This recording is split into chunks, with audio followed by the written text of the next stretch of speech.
Sortie officielle de la plateforme politique Union sacrée de la nation au stade de martyrs de la Pentecôte et les attentes de la population congolaise.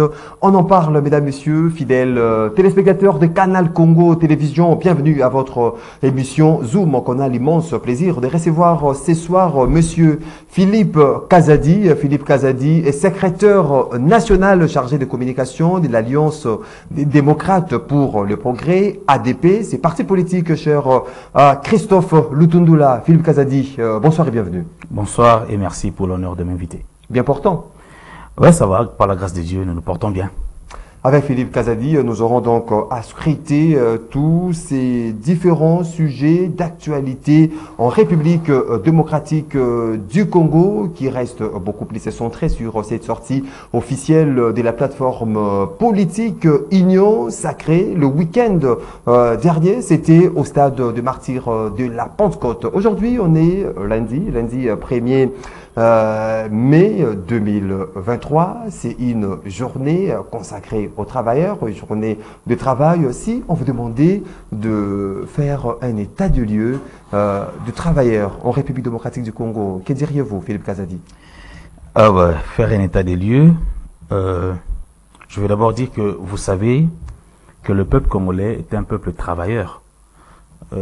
Malgré nos difficultés, malgré les difficultés que rencontre le parent, mais vous voyez combien les femmes, disons nos mamans, s'activent pour épauler le papa afin d'assurer la survie de la famille, l'équilibre, payer la scolarité, payer l'université, payer l'eau et l'électricité, payer le loyer, ainsi de suite.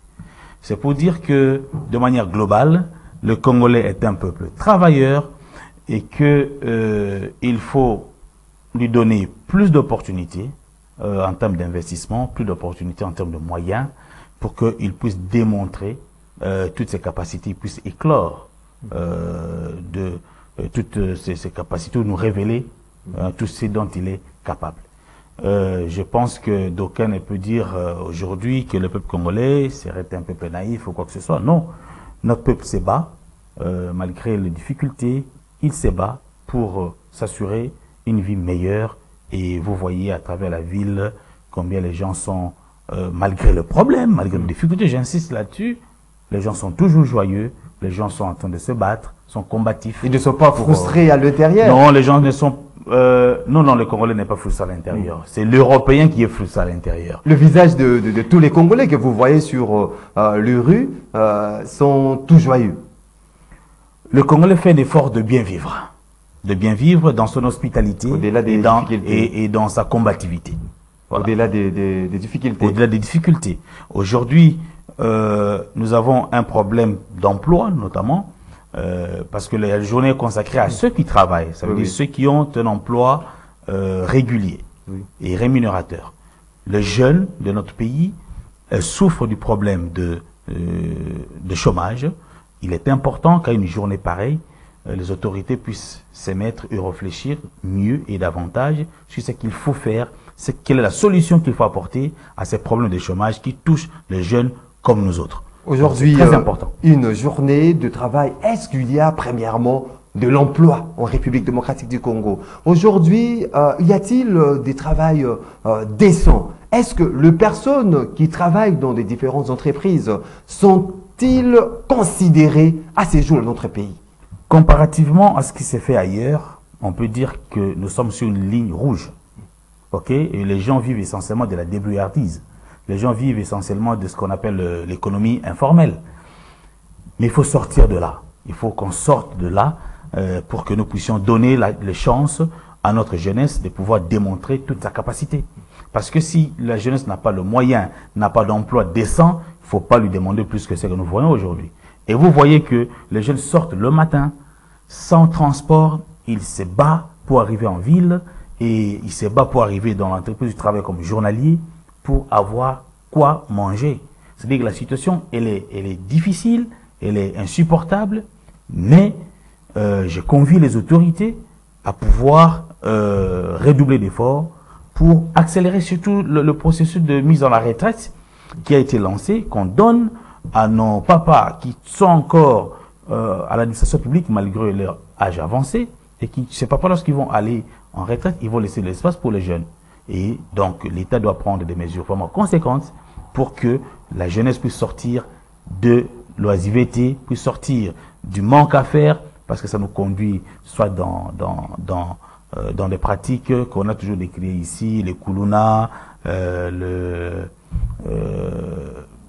sais pas moi, en tout cas tout ce qu'on peut décrier dans la société, dans le chef de notre jeunesse. Il faut que les autorités puissent redoubler d'efforts pour sortir cette jeunesse de cette situation. Parce qu'il y a plus d'une décennie, on voit les travailleurs marcher, organiser des sit-ins, observer les arrêts de travail, justement pour la mauvaise condition des travail qui règnent dans les différentes entreprises. Est-ce qu'aujourd'hui, à travers cette journée des travail, nos autorités doivent prendre à corps tous ces problèmes qui revendiquent les travailleurs pour trouver réparation ou solution? Je dis hier, aujourd'hui ou demain, c'est de la responsabilité des autorités de veiller à ce que les Congolais puissent avoir des conditions de travail décentes et qu'ils soient bien rémunérés et qu'ils travaillent dans un environnement sain et propre.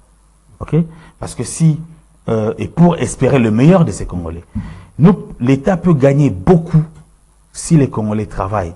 Il peut gagner beaucoup s'il y a beaucoup de Congolais qui sont employés régulièrement, qui sont payés régulièrement en termes d'impôts ou de taxes. Okay? L'État va gagner beaucoup plus d'argent. Donc c'est un manque à gagner d'ailleurs pour l'État. Aujourd'hui, au moment où même les députés nationaux, provinciaux accusent le retard de paiement. Bon, j'ai suivi le ministre des Finances qui semble démentir tout ce que vous voulez avancer. Mais j'avais reçu récemment un député provincial qui déclare haut et fort qu'il accuse 3 mois d'arriérés. Ils ne sont pas payés au niveau de l'Assemblée provinciale de Kinshasa. D'autant plus que ça vient d'une victime. D'une victime de l'impayement, je n'ai pas de commentaires à faire. On n'a qu'à considérer ça pour vrai. Mais de l'autre côté, il y a un autre son de cloche qui vient du ministre des Finances qui dit tout à fait le contraire. Qui dit que les salaires sont payés régulièrement et voilà.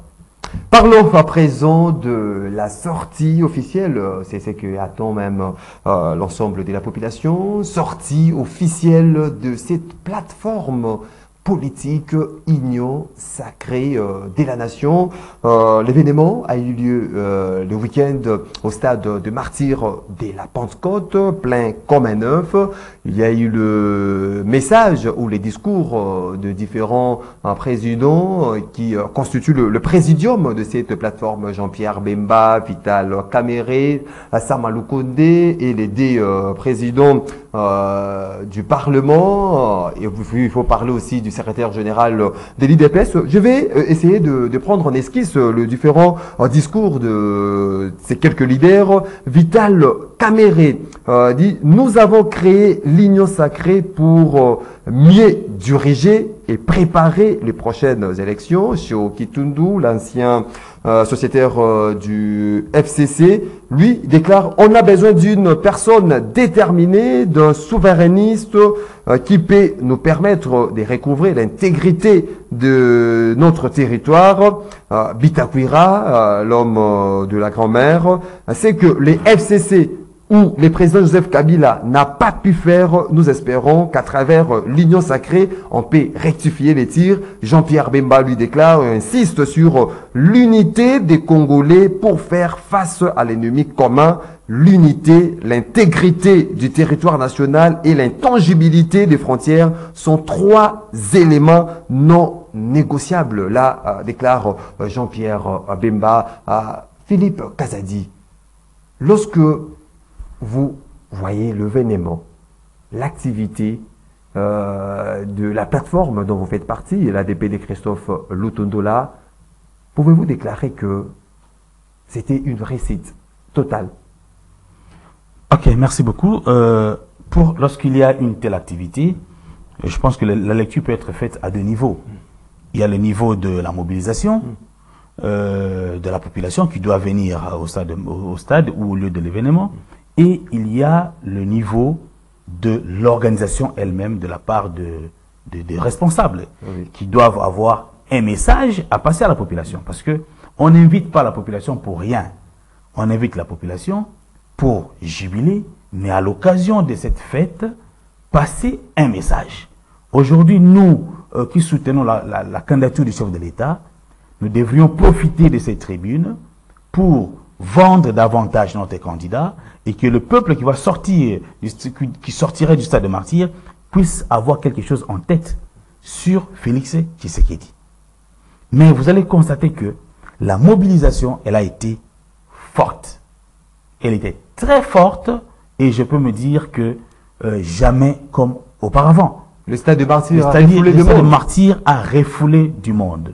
Moi, je suis un responsable d'une structure des jeunes dans mon parti. Je sais combien les jeunes ont été engagés, se sont mobilisés pour amener la population au stade des martyrs. Je fais partie des structures de jeunes, de la structure plutôt des jeunes de l'Union sacrée de la nation. Je vois comment les amis sont en train de mobiliser chacun dans son parti la population pour venir massivement au stade des martyrs. Et la population a répondu présente. Et la population a répondu présente. Elle était là.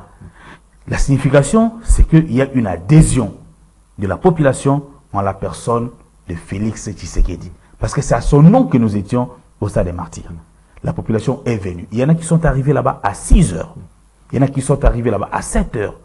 Jusqu'à 12 heures, les gens étaient en train de venir au stade des martyrs. Aujourd'hui, avec les réseaux sociaux, les gens voient qu'il y a une vie là-bas, il y a de l'ambiance et tout ça, et quelqu'un quitte la maison. Donc il y avait la communication à chaque minute, à chaque instant. À chaque minute. Et c'était comment je vais dire, une douche froide pour ceux qui attendaient que le stade ne se remplisse pas. Le stade a refoulé du monde. Donc du côté de la mobilisation, il n'y a rien à redire. Et je dois souligner que mon parti politique, l'Alliance des démocrates pour le progrès, illustré d'ailleurs à l'image derrière vous, a mobilisé massivement les gens et nous étions au stade des martyrs. Depuis 6 heures, nos militants étaient déjà au stade des martyrs. Et les militants d'autres partis politiques. Donc ici, il y avait franchement une émulation entre les partis politiques pour faire un plein. Parce que c'était un challenge qu'il fallait remporter. Et sur ce point de vue, nous avons remporté les challenges. Mais il y a l'autre aspect. Donc, le premier aspect, sur l'aspect mobilisation. L'union sacrée, l'organisation. Le carton était plein, l'organisation était parfaite. C'est irréprochable. C'est irréprochable. Les jeunes étaient massivement mobilisés pour satisfaire les chefs de l'État, parce que les chefs de l'État voulaient voir ce plein. Et en quinois qu'il est, je crois que hier, il était très content de voir que le stade s'est rempli. De jeunes, de mamans et de papas. Mais tout ça avec l'engagement, je dirais, des jeunes qui ont mobilisé. Mobilisation sans organisation maintenant. Alors, maintenant, cet événement. Maintenant, il y a un problème. Vous allez voir que du côté de l'organisation, des journalistes jusqu'à 23 heures, certains n'avaient pas encore de badge d'accréditation. Moi-même, je suis victime. D'autres n'en ont pas eu. Je suis victime. D'autres n'en ont pas eu. J'étais là jusqu'à 22 heures, mais je n'ai pas reçu un badge. En tout cas, rien ne peut justifier que le journaliste qui doit faire le relais, de ce qu'était l'événement réellement, puisse manquer de badge. Tout journaliste qui voulait être au stade des martyrs devrait avoir son badge. Et les journalistes devraient aussi avoir un espace où ils devraient être placés pour bien faire leur travail, c'est-à-dire prendre les images, mais aussi collecter les interviews, les réactions des différentes personnalités, comme vous avez pu à l'énumérer ici. La plupart des personnes qui étaient au stade de martyrs n'ont su ce que les leaders ont dit qu'à travers les médias. Ça veut dire que les médias étaient ou sont très importants dans une manifestation pareille. D'ailleurs, en communication, on dit il n'y a pas d'événement sans médias. Il n'y a pas d'événement sans médias, c'est le média qui font l'événement. Si vous mettez de côté les médias dans une activité, eh bien vous voulez que votre activité puisse être reléguée franchement à l'arrière-plan de l'actualité. Mais il y a autre quoi que nous avons connu, c'est l'arrivée tardive du présidium. Moi franchement, j'étais très déçu de constater que le présidium a tenu un discours dans un stade qui s'est vidé. Les stades se vidaient déjà. Je me demande pourquoi sont-ils arrivés en retard. Est-ce que les personnes qui étaient dans l'organisation au niveau de stade étaient en communication avec le membre du présidium de l'Union sacrée? Ça ne peut pas manquer. Ça ne peut pas manquer. Et qu'est-ce que justifie ces retards? Alors, au moment où le stade de Martyrs était archicombe, déjà aux alentours des 10h, 10h30, était archicombe. Alors, qu'est-ce qui fait que le membre du présidium arrive au stade du Martyrs vers 14h? Monsieur le journaliste, ici, je suis en train de faire les constats. Une telle question qui demande une réponse précise sur la raison pour laquelle les leaders sont arrivés en retard doit être posée à l'un des leaders. Il faudrait franchement qu'il nous explique pour quelles raisons ils sont arrivés en retard. Vous savez que la loyauté, comme me disait le professeur Nelson Ifeka aujourd'hui au téléphone, que la loyauté doit être réciproque. Ok? Le peuple a respecté l'heure qu'on a convenue pour les débuts du meeting, pour les débuts de l'activité. Il aurait été mieux que le leader aussi puisse respecter cette heure-là. Venir programmer la manif à 10h pour arriver à 14h, c'était tout à fait normal que les gens puissent vider les lieux. Et je pense qu'il y a un message qu'il faut comprendre par là. Que la population n'est pas dupe. Que le public n'est pas dupe. Il nous a Est-ce qu'il ne fallait pas patienter? Il nous a donné, s'il vous plaît, le public nous a donné une leçon qui est désormais, si vous programmez une activité, concert ou activité politique, apprenez à respecter l'heure. Apprenez, c'est un manque de respect vis-à-vis de la population. Je veux dire que le respect de l'heure, c'est un signe de respect. Oh, et signe de respect réciproque. Parce que tel que nous sommes ici, et je ne vois pas qui peut être invité par le président de la République à 10h et qu'il arrive à 14h. Même pas à 10h30. Il va arriver à 9h. OK? Parce qu'on a du respect vis-à-vis de celui-là. Lorsque nous voyageons, lorsque la compagnie d'aviation constate qu'elle va avoir un retard de 5 ou 10 minutes, elle vous signale. Elle vous dit, cher client, pour telle raison, nous allons quitter avec un retard de 5 minutes. Il n'y avait pas quelqu'un pour apaiser cette population. Il y avait un modérateur. Les modérateurs Il y avait un modérateur, bien sûr. Il n'a pas informé Non, attendez. Il y avait un modérateur. Donc, quand vous faites la modération, c'est un travail que j'ai fait également. S'il y a un décalage dans le programme, il faut informer. Il faut informer pour que le public soit apaisé. Mais vous allez laisser les gens comme ça, sans rien dire, et les gens ont pris la décision de partir. Et moi, je suis d'accord avec cette réaction du public. C'est un enseignement pour nous, politiques, que demain, nous ne devrions pas refaire la même chose. Parce qu'en définitive, nous avons organisé la manifestation pour faire passer un message, comme je l'ai dit tantôt ici. Mais c'est aussi une démonstration de force. Une démonstration de force du côté de la mobilisation, ce qui a été un point positif, un point d'honneur, ça, il n'y a pas de débat. OK? Mais maintenant, les messages. Les messages. Qu'est-ce que les gens ont retenu sur Félix Tshisekedi? Qu'est-ce que les gens ont retenu sur les perspectives qui s'ouvrent devant nous? Alors, pourquoi? On devrait alors inviter les gens, qu'ils viennent, et puis on danse, on festoie, et puis ils rentrent. Non, vous attendrez pas. À partir du moment où on prépare un message, il faut que ce message passe. Il faut que ce message passe. Non, vous attendrez Moi, je suis spécialiste de communication, et je tiens vraiment compte sur cet élément-là. Il faut que le message passe. Parce qu'on a besoin de construire une image forte, une image crédible du candidat président de la République, Félix Tshisekedi. Donc, sur cet événement, le point positif est que la mobilisation était correcte. En termes d'organisation, il y a eu échec. Oui, en termes d'organisation, en tout cas, sans mâcher les mots, il y a eu échec. Parlons à présent, essayons un peu de descripter maintenant les différents discours de leaders de ces présidiums. Assama Lukonde, Premier ministre, le président du Parlement, Mbosso et Bahatidou Kwebo ont rappelé que l'Est de notre pays est confronté à une guerre d'agression de la part du Rwanda. Ouais. Et puis le même message suivi par Jean-Pierre Bemba qui a insisté sur l'unité des Congolais pour faire face à l'ennemi commun qui est déjà identifié, le Rwanda. L'unité, l'intégrité du territoire national et l'intangibilité de frontières sont trois éléments non négociables. C'est ce que la RDC fait face à ce jour, Philippe Kazadi. Oui. La RDC fait face à une agression rwandaise. Ça, c'est un secret de polichinelle. On le dit à tue-tête. On rabâche les oreilles des gens. On le dit ici au pays comme à l'étranger. Dans les salons internationaux, on sait que le Rwanda est derrière le M23. On sait que le Rwanda soutient le M23. Ou mieux, le M23, c'est le Rwanda. Et à cette guerre, à cette agression, à l'interne, il faut une unité nationale. Ok, il faut une unité nationale. Et vous savez, de mes convictions personnelles, que toutes les initiatives prises pour qui tentent à diviser l'opinion nationale ou à distraire l'opinion nationale des questions essentielles, moi j'en suis contre.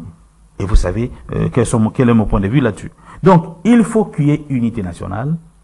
Et hier, cette mobilisation de la population était une démonstration de son engagement à adhérer à cet appel à l'unité.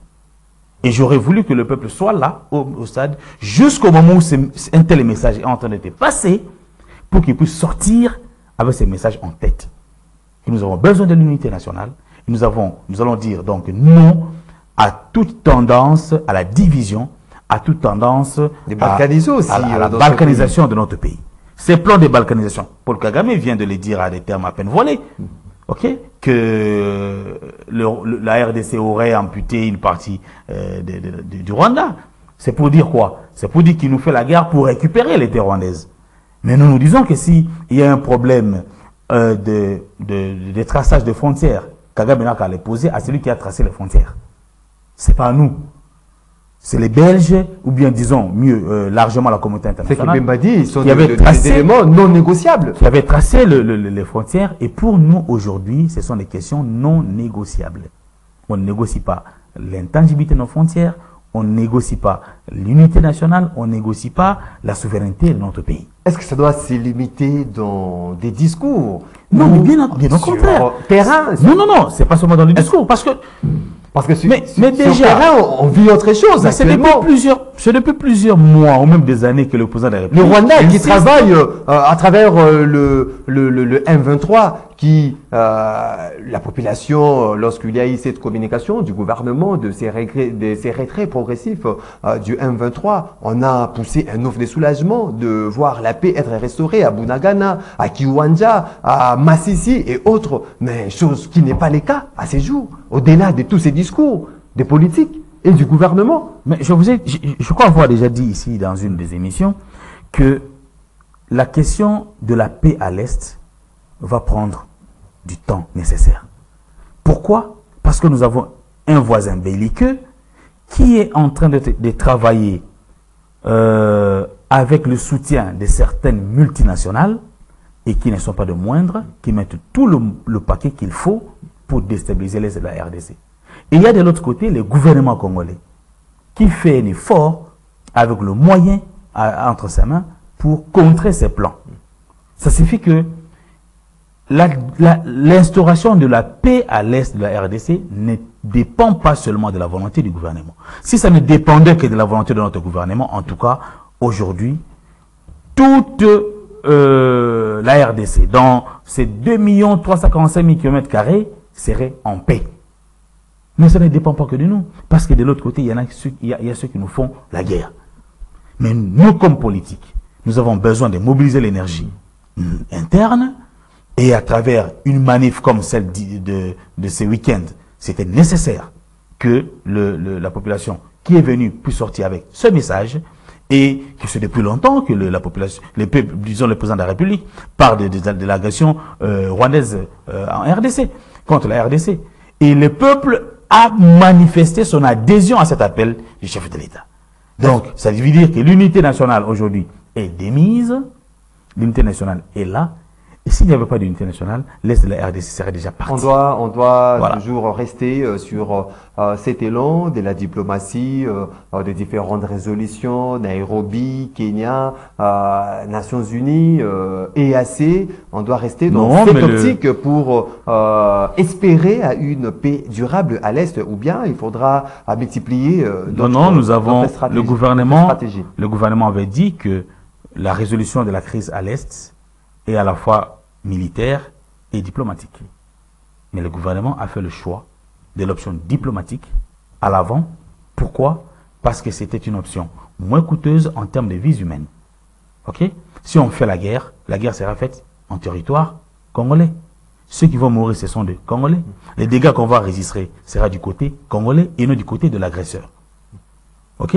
Donc nous avons un choix à faire, où le gouvernement avait fait un choix de sauvegarder les vies humaines de la population congolaise et sauvegarder les conséquences matérielles, ainsi de suite, de nos populations. Donc aujourd'hui, nous devons savoir que l'aspect militaire n'a jamais été banni. C'est pas pour rien qu'à travers le vice-premier ministre, ministre des Affaires étrangères, la RDC s'est battue pour obtenir la levée de l'embargo déguisé du régime de notification sur l'achat des armes. C'est pas pour rien. C'est parce que nous savons que notre armée doit être renforcée en équipement et en hommes. C'est pas pour rien que la loi sur la réhabilitation militaire a été votée à l'Assemblée nationale. C'est parce que on sait que du côté nous devons renforcer notre armée. Et c'est pas pour rien que récemment la loi sur la réserve armée a été votée aussi à l'Assemblée nationale et aujourd'hui en seconde lecture au Sénat. Donc vous comprenez que sur le plan militaire, le gouvernement n'a pas baissé le bras. Ok, on est en train de mettre en place des instruments pour renforcer notre armée. Mais sur le plan diplomatique, nous avons, en tout cas, permettez-moi, un génie qui est en train d'exceller. Je parle de Kisolo Toudoula, qui est en train de montrer de quoi il est capable dans les secteurs, et la RDC est en train d'obtenir leurs retombées. Les retombées sont essentiellement la condamnation du Rwanda, bien que ce sont des condamnations jusqu'à-là verbales, mais nous avons dit, nous exigeons que les sanctions puissent suivre ces condamnations. Et ça va arriver, on va sanctionner le Rwanda et le Rwanda va sortir honteux de notre territoire. Philippe Kazadi, je vais vous poser des petites questions en se fondant premièrement sur le discours de Vital Kamerhe, l'un des membres du Présidium. Il dit « Nous avons créé l'Union sacrée pour mieux diriger et préparer les prochaines élections. » Tellement que nous le savons pertinemment bien que l'élection est prévue pour le 20 décembre de cette année. Est-ce que l'Union sacrée, premièrement, a cette visée électoraliste ou vraiment cette vision de bien gérer la République démocratique du Congo avec tous ces différents problèmes d'ordre sécuritaire et puis social. Mais également Bitakwira qui dit c'est que le FCC ou le président Joseph Kabila n'a pas pu faire, nous espérons à travers l'Union sacrée on peut rectifier les tirs. Mais d'aucuns pensent qu'aujourd'hui, l'Union sacrée est pareille au FCC en termes d'organisation et en tout. L'Union sacrée, c'est bonnet blanc, Union sacrée et FCC. Bon, je commence par là pour dire que l'Union sacrée n'est pas bonnet blanc, blanc bonnet au FCC. Parce qu'il y a quelque chose qui nous différencie. C'est notre volonté et c'est notre amour du Congo. Il y a quelque chose qui nous différencie, c'est notre sens de l'égalité. Ok? L'Union sacrée fait des choses en toute légalité, contrairement à ce que nous les antivaleurs ont décrié au FCC, c'est ce qu'on retrouve aussi à l'Union sacrée. Comme quel antivaleur, par exemple? Lorsqu'on parle d'une mobilisation qui a été monnayée. Non, mais attends, ça c'est un discours des opposants, tout simplement pour fragiliser la population, pour décourager la population à venir. Je vous ai dit que la population je vous ai dit que la mobilisation sur base de 5 000 francs, 10 000 francs. Je vous ai dit que la mobilisation d'hier était une douche froide pour l'opposition. Pourquoi? Parce qu'elle voulait réellement que les gens ne viennent pas au stade. Ils ont sorti ces discours de 15 millions de dollars qui seraient disponibles. Ok? Comme ça, la population va dire, non, moi, avant d'aller au stade de martyr, il faut me donner autant. Ok? On a suivi même un député national qui dit que si on te donne en deçà de 30 $, ne va pas au stade. Parce qu'il y a eu 15 millions. Parce qu'il y a 15 millions. Voilà, donc ils ont conçu dans le laboratoire ces discours de 15 millions avec seul objectif de démobiliser la population. Mais c'était une douche froide, je le répète. Qu'est-ce que vous dites? C'était une honte de l'FCC. Vous avez parlé de ça. Vous avez parlé de ça comme anti-valeur. Ok? Ça veut dire que le FCC monnayait ses meetings. Nous, on l'a pas fait. Si on l'avait fait, on vous aurait montré des vidéos, les gens, comme on voit au temps du FCC, en train de se disputer 1000 francs, 2000 francs. Mais non. Mais vous comprenez que les gens comprennent. Vous avez servi vos militants bien avant. Voici la stratégie. Bien avant. Voici la stratégie de l'opposition. Infiltrer la manifestation de la majorité, être au stade, et puis tu vois les gens ils se retirent. Hein. Bon, je peux parler lingala. Oui, ça. Papa, bon, yozawa. Ozoya kosala nini? Oh, tu as une meeting. Bon, meeting on est les Guinéens. Une dame qui réclamait son, voilà, son 10 000 francs congolais. Voilà. Ça, ce sont des choses que nous ne faisons pas dans l'Union sacrée. On ne monnaie pas nos meetings. La particularité, qu'est-ce qui vous différencie? J'ai dit que ça nous différencie de l'Union du FCC. C'est notre volonté à mieux faire les choses. Quand vous voyez notre autorité politique, Félix Tshisekedi. Il ne faut pas que ça limite seulement à votre volonté. S'il vous plaît, permettez-moi. Lorsque vous parlez de le président de la République, qui est l'autorité politique de l'Union sacrée, n'est pas politiquement à comparer avec Joseph Kabila. Ok? Vous n'avez pas entendu les discours tels que séparatistes au sein de l'Union sacrée, comme il y en avait au sein du FCC. Vous avez aujourd'hui un régime qui a une inspection des finances qui met au grand jour, ok, tout ce qu'il y a comme détournement, tout ce qu'il y a comme malversation financière. C'est pour la première fois. C'est pour la première fois. Et vous savez que l'inspection générale des finances dépend directement de la présidence de la République. Ça veut dire que tout ce que Gilles Alingué est en train de faire, il y reçoit les instructions du président de la République. Qui dit, Jules, va dans ce sens. Il faut taper fort. Et Alingué, il le fait bien. Il tape fort. C'est la première fois que vous pouvez avoir l'impression que l'Union sacrée se tire elle-même la balle au pied. Mais bien sûr, parce qu'on doit se tirer la balle au pied pour que nous puissions bien marcher. Nous savons que le pays est depuis longtemps plongé dans la malversation, dans les détournements, dans la mégestion, dans la gabegie financière. Mais là, on veut en mettre fin. Parce que le chef de l'État a toujours prêché un discours du changement. Et le changement, c'est aussi ça. Ça nous différencie du FCC. Le FCC avait un Dieu, mais nous avons un homme. Félix. Vous n'avez pas un Dieu. Non, on n'a pas un Dieu. Parce que lui-même dit qu'il n'est pas Dieu. Vous ne vous prosternez pas devant voilà, on ne se prosterne pas devant Félix Tshisekedi. Seul devant Joseph Kabila, on a vu des professeurs d'université nous dire que Ponaraïs Bakonguluba. Votre visée, vous avez des visées électoralistes ou visez une vision pour tout à fait normal pour bien gérer la RDC au-delà de tous ces défis. Les présidents, un des membres du présidium dont je vais parler de Vital Kamerhe, l'a bien dit, que l'Union sacrée nous l'avons créée pour gérer autrement. Ok, mais également pour conquérir le pouvoir. Là, on est dans le cadre de la conservation du pouvoir. C'est encore une preuve que Vital Kamerhe a remis en arrière-plan ses ambitions présidentielles. Vous savez que c'est le candidat président de la République. En adhérant dans l'Union sacrée, il est aligné derrière la candidature de Félix Tshisekedi. Jean-Pierre Bemba est aligné derrière la candidature de Félix Tshisekedi et tous les autres leaders que vous connaissez. Donc, cette unité, ok, au sein de l'Union sacrée, fait qu'elle soit une plateforme différente du FCC. Voilà. Vous avez, dans le passé, un président de la République qui était quasiment déifié, Joseph Kabila, mais ici nous avons un président de la République, Félix Tshisekedi, qui est un homme comme vous et moi, qui nous montre que je suis un homme, je peux commettre des failles, mais je peux corriger. Et IGF, voici les gens que j'ai placés à gauche et à droite, peuvent commettre des erreurs, il faut les sanctionner, il faut les corriger. Mais par contre, Joseph Kabila, laissez tout faire. Hein.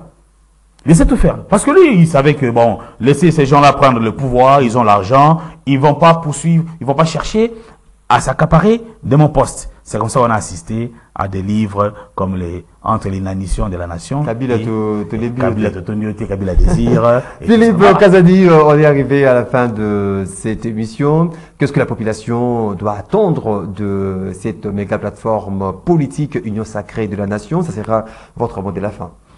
Ce que la population peut attendre de l'Union sacrée, c'est que, 1, la poursuite de l'action gouvernementale pour apporter des satisfactions aux problèmes de la population, en termes de la gratuité, en termes de la sécurité. La sécurité peut englober le tout.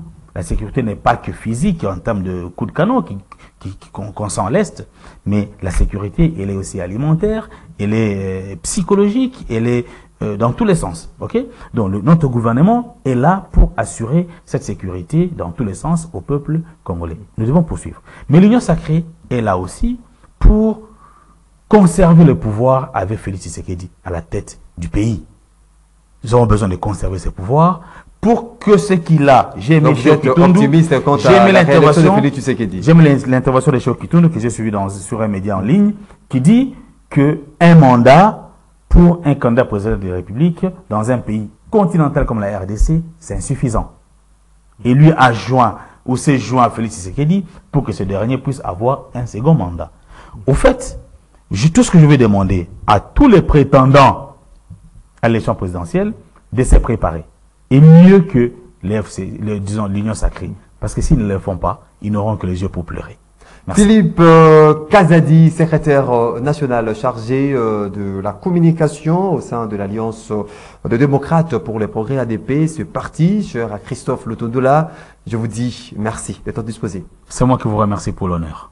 Vous étiez nombreux, mesdames, messieurs, à suivre cette émission Zoom. Je vous dis merci de votre sympathique attention à cette émission qui a connu la réalisation de Bruno Dinga était à la réalisation au même moment à la prise de vie. Doudou Montiri a assuré la production, Alain Kabongo au web. Je vous retrouve très prochainement pour un autre numéro de votre émission Zoom. Ça sera avec un autre invité pour parler Congo avec le même plaisir qui nous anime d'ailleurs. D'ici là, portez-vous bien et bonne évasion sur Canal Congo Télévision. Au revoir.